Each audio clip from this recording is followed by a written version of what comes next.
স্বাগত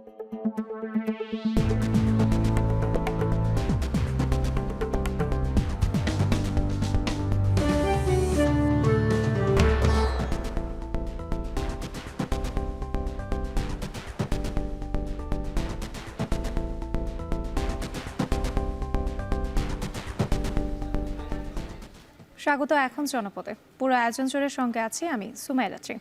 কক্সবাজারের টেকনাফের পাহাড়ি এলাকা থেকে অপহৃত 15 জনকে উদ্ধার ও অপহরণকারী চক্রের 2 সদস্যকে আটক করেছে পুলিশ।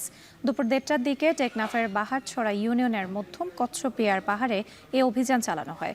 পুলিশ জানায়, পাহাড়ে অপহরণকারী চক্রের অবস্থানের খবরে টেকনাফ পুলিশের একটি দল সেখানে অভিযান চালিয়ে 2 জনকে আটক করে। একই সাথে অপহৃত 15 জনকে উদ্ধার করা হয়। উদ্ধারকৃতদের মধ্যে 10 জন রোহিঙ্গা ও 5 জন বাংলাদেশি নাগরিক। এই ঘটনায় আটকরা হলেন কচ্ছপিয়ার করাচিপাড়া এলাকার মোহাম্মদ হারুন ও নূর মোহাম্মদ। পুলিশ জানায়, অপহরণকারী চক্রটি দীর্ঘদিন যাবৎ বাংলাদেশি ও রোহিঙ্গাদের অপহরণ করে মুক্তিপণ আদায় করে আসছিল। এখানে কোনো লোকজনকে দেখা যাচ্ছে।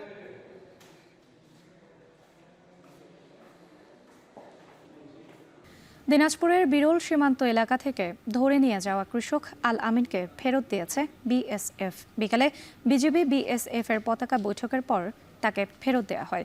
এর আগে সকালে উপজেলার এনাদপুর সীমান্তের 323 নম্বর পিলারের পাশ থেকে তাকে ধরে নিয়ে যাওয়া হয়। স্বজনদের দাবি, দীপনগর গ্রামের সীমান্তের শূন্য রেখার পাশে নিজ জমিতে কাজ করতে যায় আল আমির। এ সময় বিএসএফ এর 6 সদস্য তাকে ধরে নিয়ে ভারতে গোড়া বিল ক্যাম্পে নিয়ে যায়।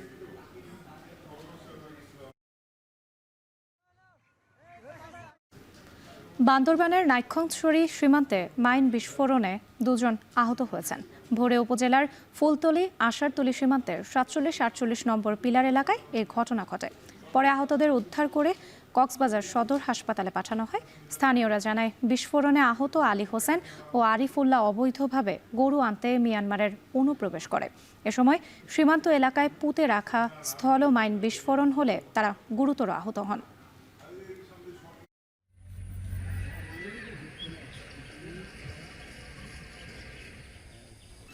জামায়াতে ইসলামীর আমির ডাক্তার শফিকুর রহমান বলেছেন, জামায়াতকে ভোট দিয়ে ক্ষমতায় আনলে সারা দেশে সমতার ভিত্তিতে উন্নয়ন করা হবে। কুড়িগ্রাম সরকারি কলেজ মাঠে জামায়াতের কর্মী সমাবেশে তিনি বলেন, আওয়ামী লীগ কাউকে ছাড় দেয়নি, 18 কোটি মানুষের উপর জুলুম করেছে। আওয়ামী লীগ মানুষ খুন করে ক্ষমতায় থাকতে চেয়েছিল বলেও মন্তব্য করেন ডাক্তার শফিকুর রহমান।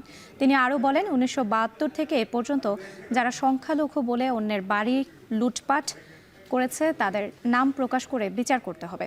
এ সময় জুলাই বিপ্লবের শহীদদের রক্তের সাথে বেইমানি করে দুর্নীতি না করার আহ্বান জানান তিনি। ফ্যাসিস্ট সরকারের কারণেই তিস্তা মহাপরিকল্পনা বাস্তবায়ন হয়নি বলে জানিয়েছেন জামায়াতের এই শীর্ষ নেতা। এবং সাদাবাদ মুক্ত কিন্তু 5 আগস্ট ক্ষমতার শেষ মুহূর্ত পর্যন্ত মানুষ খুন করে তারা ক্ষমতায় থাকতে চেয়েছে। আমরা পরিষ্কার বলতে চাই, আল্লাহ যদি আপনাদের ভালোবাসা সিক্ত হয়ে, দেশবাসীর ভালোবাসা সিক্ত হয়ে আমাদের উপর মেহেরবানি করেন আর যদি এই দেশের খেদমতের দায়িত্ব দেন, ইনশাআল্লাহ তাআলা লাজিম প্রেসিডেন্ট প্রধানমন্ত্রীর মুখ দেখে কোনো এলাকার উন্নয়ন হবে না। জনগণের ন্যায্য প্রয়োজনকে বিবেচনায় নিয়ে সমন্বিত সুষম উন্নয়ন হবে ইনশাআল্লাহ। চট্টগ্রামের রাউজানে এক ব্যবসায়ীকে গুলি করে হত্যা করেছে দুর্বৃত্তরা। এই ঘটনায় আহত হন আরও অন্তত 2 জন। দুপুরে 1টার দিকে রাউজানের নোয়াপাড়া এলাকায় এই ঘটনা ঘটে। পুলিশ জানায়, জুম্মার নামাজ পড়তে যাওয়ার সময় শুটকি ব্যবসায়ী মোহাম্মদ জাহাঙ্গীরকে গুলি করে পালিয়ে যায় দুর্বৃত্তরা। আহতদের উদ্ধার করে হাসপাতালে নেওয়া হয়। তবে হত্যাকাণ্ডের কারণ কিংবা এর সাথে কারা জড়িত তা এখনও নিশ্চিত করা যায়নি। তদন্ত শেষে হত্যার প্রকৃত কারণ কিংবা জড়িতদের চিহ্নিত করা হবে বলছে পুলিশ। এদিকে ফরিদপুরে গণপিটুনিতে এক যুবকের মৃত্যু হয়েছে। বৃহস্পতিবার রাত 11:30টায় জেলা সদরের আলিয়াবাদ ইউনিয়নের গদাধর ডাঙ্গি গুচ্ছগ্রামে এই ঘটনা ঘটে। তবে এটিকে পরিকল্পিত হত্যাকাণ্ড বলে দাবি নিহতের পরিবারের দাবি, বৃহস্পতিবার রাতে গদাধর ডাঙ্গি গুচ্ছগ্রামে যান মিরান ও তার সহযোগীরা। এ সময় পূর্ব শত্রুতার জেরে প্রতিপক্ষের লোকজন মিরানের চোখ উপড়ে ও হাত পায়ের রগ কেটে শরীরের বিভিন্ন স্থানে আঘাত করে পালিয়ে যায়। পরে শুক্রবার সকালে মিরানকে উদ্ধার করে ফরিদপুর মেডিকেল কলেজ হাসপাতালে নেওয়া হলে কর্তব্যরত চিকিৎসক তাকে মৃত ঘোষণা করেন। এদিকে পুলিশ জানায় মিরান ওই এলাকায় সন্ত্রাসী কর্মকাণ্ডে জড়িত ছিল। রাতে গুচ্ছগ্রামে ডাকাতি ও চাঁদাবাজি করতে গেলে স্থানীয়দের গণপিটুনিতে তার মৃত্যু হয়। তার বিরুদ্ধে কোতোয়ালি থানায় 5টি মামলা রয়েছে।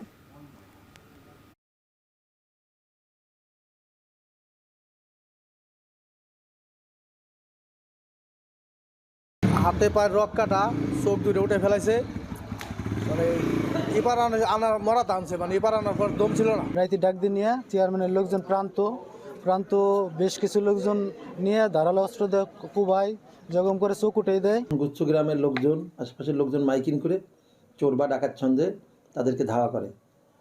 বাকি লোকজন চলে গেলেও তার সহযোগীরা মিরান যে নাম, যে রিজিস্ট, একে তারা ধরে ফেলে।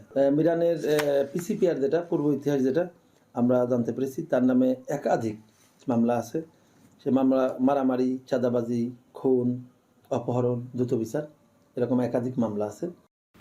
কিশোরগঞ্জ ট্রাফিক পুলিশ অফিসে ভয়াবহ আগুনে পড়ে গেছে বিভিন্ন নথি ও স্থাপনা। বৃহস্পতিবার দিবাগত রাত 3টার দিকে জেলা শহরের পুরাতন কোর্ট এলাকায় এ আগুন লাগে। এ সময় অফিসে ঘুমিয়ে থাকা 4 জন ট্রাফিক সদস্য দ্রুত দৌড়ে বেরিয়ে আসায় কোনো হতাহতের ঘটনা ঘটেনি। আগুনের খবরে ফায়ার সার্ভিসের 5টি ইউনিট ঘটনাস্থলে পৌঁছে 3 ঘন্টার প্রচেষ্টায় আগুন নিয়ন্ত্রণে আনতে সক্ষম হয়। তবে আগুনের সকল নথি ও আসবাবপত্র সহ পুরো স্থাপনা পুড়ে যায়। আগুনের উৎস এবং ক্ষয়ক্ষতির পরিমাণ সম্পর্কে এখনও জানা যায়নি। কক্সবাজারের মহেশখালীতে তাপ বিদ্যুৎ প্রকল্পে আগুন দেওয়ার সাথে জড়িত 6 জনকে আটক করা হয়েছে। ভোরে উপজেলার ধলঘাটা ইউনিয়নের মুহুরিগোনা এলাকায় কোস্টগার্ড ও নৌবাহিনী যৌথ অভিযান চালিয়ে তাদের আটক করে। এ সময় তাদের কাছ থেকে 5টি আগ্নেয়াস্ত্র, 11 রাউন্ড কার্তুজ ও 13টি দেশীয় অস্ত্র উদ্ধার করা হয়। নৌবাহিনী ও কোস্টগার্ড জানায় বৃহস্পতিবার মাতারবাড়ি কয়লা তাপ বিদ্যুৎ প্রকল্পের নির্মাণাধীন এলাকায় চাঁদাবাজি করতে ব্যর্থ হয়ে যানবাহনে আগুন দেয়। স্থানীয়দের অভিযোগ, সাধারণ মানুষকে জিম্মি করে ভয়ভীতি দেখাতো কলিমুল্লা বাহিনী।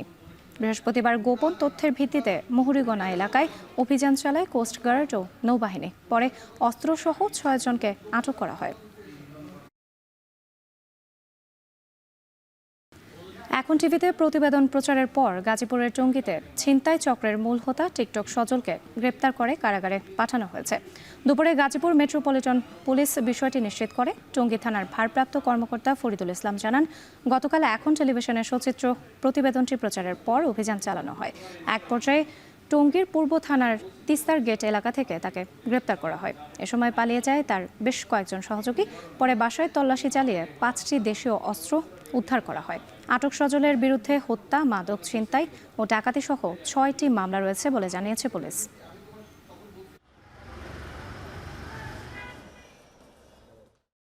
বর্ণনা রেলগেট থেকে শুরু করে দত্তপাড়া রেলগেট পর্যন্ত যা আছে দত্তপাড়া আবিজাবি সব স্বতন্ত্র হয়। ওর কথাই হয় মাধ্যমে জুয়েলের সিন্ডিকেটেই ছিনতাই, এই ফ্লাইওভার থেকে শুরু করে সব কিছু হয়। সে আসলে ছিনতাইকারী চক্রের একজন গডফাদার। তাকে গ্রেপ্তারের পরপরই সেই অস্ত্রগুলো আমরা উদ্ধার করি এবং আইন অনুযায়ী তার বিরুদ্ধে অস্ত্র মামলা গ্রহণ করা হয়েছে। তার নামে একাধিক ছিনতাই, ডাকাতি এবং মার্ডার মামলা রয়েছে। 11 মাসেরও বেশি সময় বন্ধ থাকার পর ব্রাহ্মণবাড়িয়ার আশুগঞ্জ সার কারখানায় আবারও ইউরিয়া সার উৎপাদন শুরু হয়েছে। বৃহস্পতিবার রাত 8:30 থেকে সার উৎপাদন শুরু হয়। গ্যাসের চাপ কম থাকার কারণে ঢিমে তালে চলছে উৎপাদন কাজ। পুরোদমে সার উৎপাদনে যেখানে 40 থেকে 42 বার চাপ প্রয়োজন, সেখানে বর্তমানে মিলছে 30 থেকে 34 বার। তাই উৎপাদনে এই ধীর গতি। গ্যাসের সমস্যা পুরোপুরিভাবে কেটে গেলে উৎপাদন স্বাভাবিক হবে বলে জানায় কারখানা কর্তৃপক্ষ। আশুগঞ্জ সার কারখানায় প্রতিদিন প্রায় 1100 টন ইউরিয়া সার উৎপাদিত হয়। তবে গ্যাস সংকটের কারণে গত 21 ফেব্রুয়ারি থেকে কারখানাটির উৎপাদন কার্যক্রম বন্ধ ঘোষণা করে কর্তৃপক্ষ। পরবর্তীতে গেল বছরের 15 নভেম্বর থেকে গ্যাস সরবরাহ শুরু হয়। অবশেষে দীর্ঘ প্রক্রিয়ার পর ইউরিয়া সার উৎপাদনে ফিরল কারখানাটি।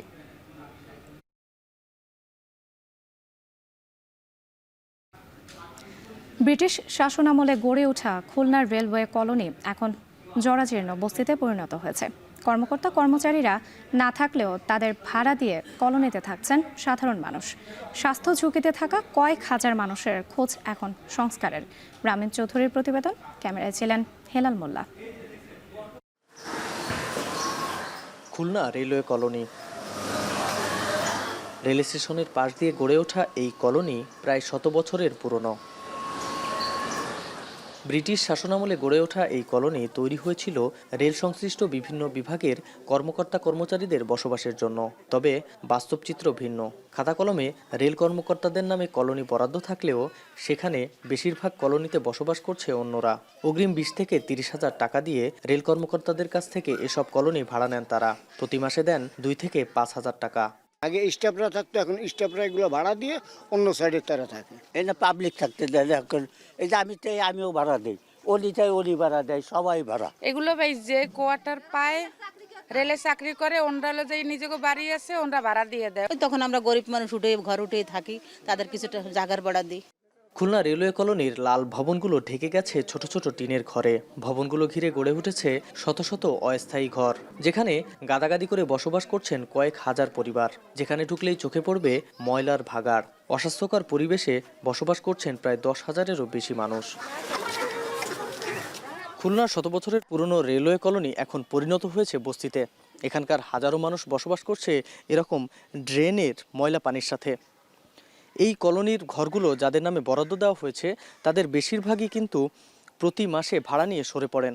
তবে এখানকার সমস্যার মুখোমুখি হতে হচ্ছে সাধারণ ভাড়াটিয়াদের। বর্ষা হইলে আমাদের এই জায়গায় পানিতে তলায় যায়, প্রতিটা ঘরে পানি উঠে বেড়ে যায়। বাথরুমের তো কোনো ব্যবস্থা নেই, ওই কোনো রকম ওই ড্রেনেজের পাশে নিজেরা কোনো রকম বানাই এইভাবে জীবনযাপন করা। কারণ এটা সরকারি কোয়ার্টারে সরকারি বিল নেয়, তাদের তো মাথা ব্যথা নেই। যদিও যেসব রেল কর্মকর্তারা কলোনিতে বসবাস করছেন তারাও আছেন স্বাস্থ্য ঝুঁকিতে।